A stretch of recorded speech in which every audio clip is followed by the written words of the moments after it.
बर्बाद किया है। इन लोगों के गठजोड़ ने बर्बाद किया।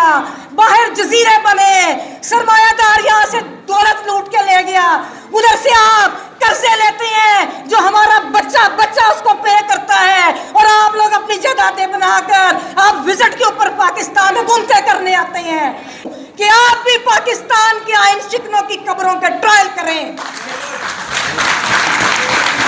यही वाला हॉल था, इधर ही हम मौजूद थे। मेरा ताल्लुक तो किसी सियासी जमात से नहीं है। मैंने काला कोट पहना है और हमारी स्ट्रगल रूल ऑफ लॉ की है। जब से हम बाहर में 22 साल हो गए, 24 साल हो गए हैं, आप भाइयों और बहनों के साथ जो भी साथी आया जिसके ऊपर जुल्म और ज्यादती हुई, और उसके साथ हम लोग सारे साथियों ने मिलकर आवाज़ उठाई। आइंदा भी यही होगा। यही हॉल था, यही जस्टिस काजी फायज ईसा थे जिनके खिलाफ एक रेफरेंस आया। हम इधर हॉल में दाखिल हुए, मेरे साथ मेरे दो साथी थे, तो इधर कुछ हमारी सियासी जमात के हमारे कुछ साथी उनके खिलाफ नारा लगा रहे थे और बड़े वो जज्बे में थे। तो उधर आके हमने एक नारा लगाया कि ये जो रेफरेंस गर्दी है इसके पीछे वर्दी है, ये जो रेफरेंस गर्दी है इसके पीछे वर्दी है। तो आज भी हम खड़े हैं, हम आज भी उन्हीं कुव्वतों के खिलाफ खड़े हैं। मुझे नहीं पता कि कौन सी सियासी जमात आज हमसे खुश है या कौन सी नाराज है। हमसे तो वैसे ही नाराज रहती है। मुझे तो वैसे ही इलेक्शन में किसी सियासी जमात ने कोई सपोर्ट नहीं किया, सब मेरे मुखालिफ ही थे। तो मेरे बहन भाई जो सियासी जमातों के कारकुन हैं, जो सियासी जमातों के कारकुन हैं, मैं हर सियासी जमात के कारकुन को सलाम पेश करती हूँ। हर सियासी जमात का कारकुन इस मुल्क को बेहतर करने के लिए और वो ख्वाब लेके जदोजहद करता है। MRD की मूवमेंट थी, उसके बाद वकला तहरीक आई, उसके बाद हमने बाकी क्राइसिस देखे, मेमो गेट आया। जस्टिस काजी फायज ईसा साहब, सियासी जमातों, कोई जज किसी सियासी जमात का नहीं होता, जज भी आइन का होता है। मेमो गेट आया तो पीपल्स पार्टी आपसे नाराज हो गई। कोयटा कमीशन रिपोर्ट आई जहां पर हमारे भाइयों को शहीद किया गया, वो आज भी हमारे दिल के अंदर, वो आज भी हमारी नजरों में एक हमारे दिल में वो दुख है कि जिसका आप लोग मुदावा नहीं कर सके। हमारे भाई, उनकी शहादत के ऊपर जब रिपोर्ट आई तो नून लीग नाराज हो गई जस्टिस फायज ईसा से। उसके बाद फैजाबाद वाली आई तो तीसरी PTI के साथी नाराज हो गए। हम आज भी आपसे तवक्को करते हैं कि कोई भी नाराज हो, कोई भी राजी हो, इस आइन को आपकी जरूरत है, इस कौम को आपकी जरूरत है। आप मुल्क के अंदर आइन को बहाल करें। अभी मेरे भाई ने कहा फैजाबाद धरना केस, बिल्कुल फैजाबाद धरना केस के ऊपर भी बात होनी चाहिए। मैं ये कहती हूँ, मैंने पहले भी मुतालबा किया था कि जैसे बरतानिया में क्रामवेल को फांसी दी, उसकी कब्र को अलामती फांसी दी जो आइन शिकन थे।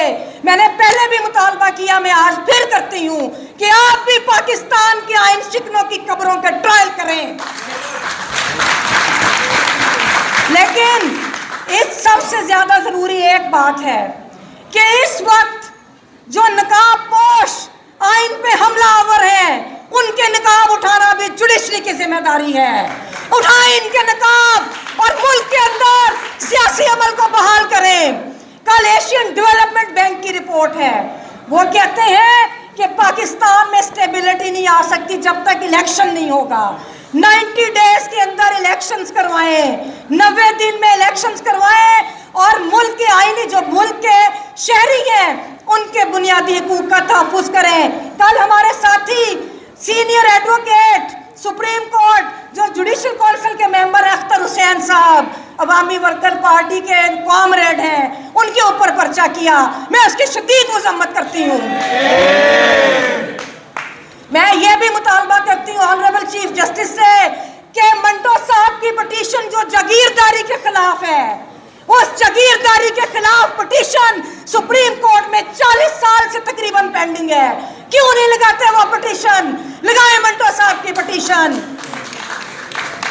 अस्करी अशरफिया, उसके साथ करप्ट सियासी अशरफिया ने इस मुल्क को बर्बाद किया है। इन लोगों के गठजोड़ ने बर्बाद किया। बाहर जजीरे बने, सरमायादार यहाँ से दौलत लूट के ले गया, उधर से आप कर्जे लेते हैं जो हमारा बच्चा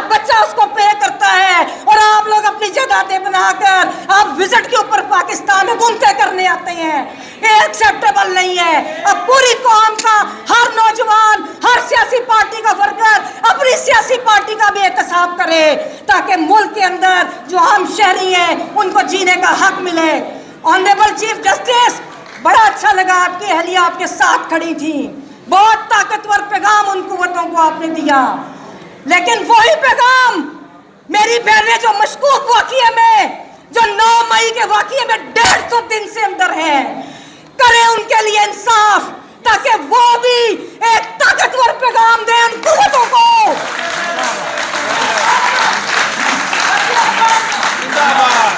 मेरी बहनें वो पैगाम दें, तो वो शायद उनके पास वो मुकाम नहीं कि वो भी उस जगह पे खड़ी हो जाती, लेकिन अगर उनको इंसाफ मिल गया तो ये बहुत ताकतवर पैगाम होगा उन हलकों के लिए।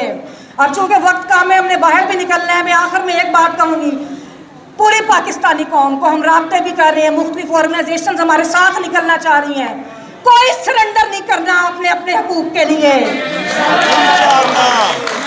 ये हमारा मुल्क है, ना सब मुल्क छोड़ के जाते हैं, ये हमारी धरती है और हमने इधर रहना है, हमने उन कुव्वतों का एहतसाब करना है जिनका कोई एहतसाब नहीं कर सकता। ये ईस्ट इंडिया कंपनी के नुमाइंदे हैं जो हमारे ऊपर काबज है, जो हमारे वसाइल को लूट रहे हैं, और आप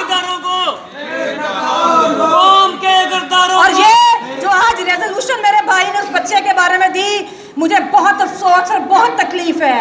और ये जो निज़ाम है, ये हमारे एक नहीं सारे बच्चों के जज्बात का, उनके मुस्तकबिल का कत्ल निज़ाम है।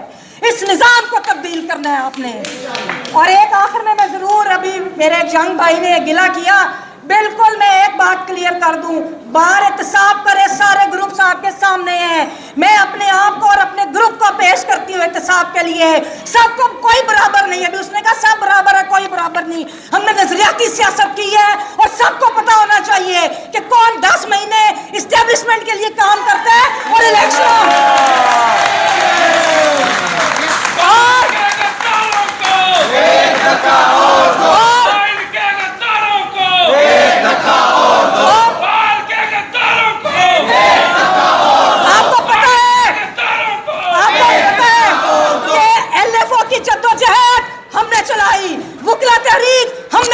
बेशक उसके बेनिफिशियरी कोई भी थे, वो आप लोगों ने और हम लोगों ने चलाई। उसके बाद जब पीटीआई की गवर्नमेंट आई तो हमारे कायद ने उसको कहा कि तुम लोग गलत कर रहे हैं, उनके मुंह पे जवाब दिया, ले आए लीडर्स, ले आए कौन उनको जवाब देते हैं, सियासी जमातों को। जब हुकूमतें चली जाती हैं तो उनके एजेंडे के लिए ये बाहर पॉलिटिक्स करने आते हैं। आप खुद एहतसाब करें, हम गलत हैं तो हमें कहें, और मैं मुनाजरे का चैलेंज करती हूँ, बाहर का कोई भी साथी, कोई भी लीडर अगर मुज़ाकरा करना चाहता है, कोई मुनाजरा करना चाहता है कि किसने बाहर को लूटा, मैं चैलेंज करती हूँ। और आपने अभी देखा कि सुप्रीम कोर्ट बार के सदर ने सबको बुलाया, उन्होंने सबको बुलाया।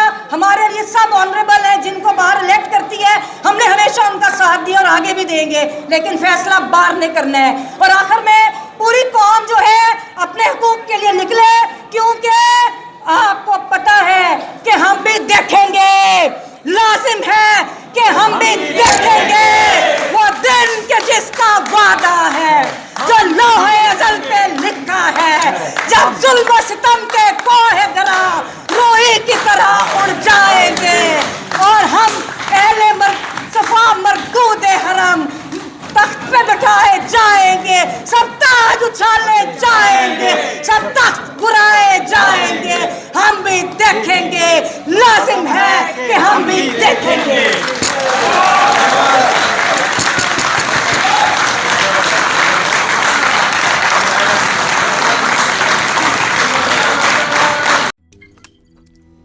रोज़नामा कुदरत की वीडियो देखने के लिए अभी YouTube चैनल पर सब्सक्राइब करें और बेल आइकन पर भी क्लिक करें।